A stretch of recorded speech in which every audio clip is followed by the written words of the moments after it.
Hello সবাইকে। এই যে আমি আমার দুটো ছেলে বেরিয়ে পড়েছি বাড়িতে যাব বলে। আমার মায়েদের এখানে অটো চলে, এই অটোতে উঠে চলে যাব। এটা বাস স্ট্যান্ডে আমরা চলেও এসেছি। এখানে দাঁড়িয়ে আছি বাস ধরবো বলে। এটা হচ্ছে তালসারির বাস স্ট্যান্ড আরকি। আসলে বছরের ১ম দিনটাই মায়েদের বাড়ি থেকে চলে আসতে হলো। কিছু করার নেই। বাপের বাড়ি ছেড়ে তো চলে আসতেই হবে। নিজের ঘরে তো আসতেই হবে বলুন। মেয়ে ছেলেদের তো বাপের বাড়িটা তো এখন কুটুম বাড়ি হয়ে গেছে বিয়ের পর। নিজের স্বামীর ঘরটাই হচ্ছে ঘর। আর এখানে আমার আয়ানের একটু মনটা খারাপ। ওকে জিজ্ঞাসা করছিলাম যে, "আব্বা মন খারাপ?" বলছে, "হ্যাঁ, খালামণির জন্য আমার চিন্তা হচ্ছে।" ওই জন্য ওকে আর বিরক্ত করলাম না। আর এই যে আমাদের বাস চলে যাচ্ছে বাড়ির দিকে। আসলে কি করব বলুন? যেতে তো হবেই। নিজের ঘরে না ফিরলে তো হবে না।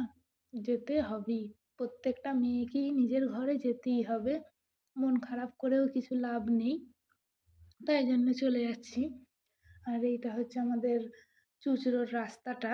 এখান দিয়ে চলে যাচ্ছি। আর এরপরেই হচ্ছে এখানে বিশ্ব ইজতেমা হচ্ছে।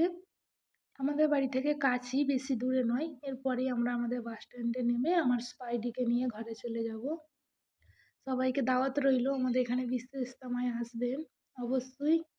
কেন অনেক বছর পর হচ্ছে। যাওয়ার সময় তো একটুখানি আপনাদের ঘরে দেখিয়েছিলাম।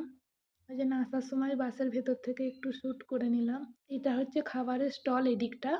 আর ওই দিকটাতে আছে ইজতেমাটা রাস্তার ওইদিকে। নামিনি আসলে ছেলে নিয়ে আর ব্যাগ নিয়ে আর নামিনি। চলুন বাড়ি চলে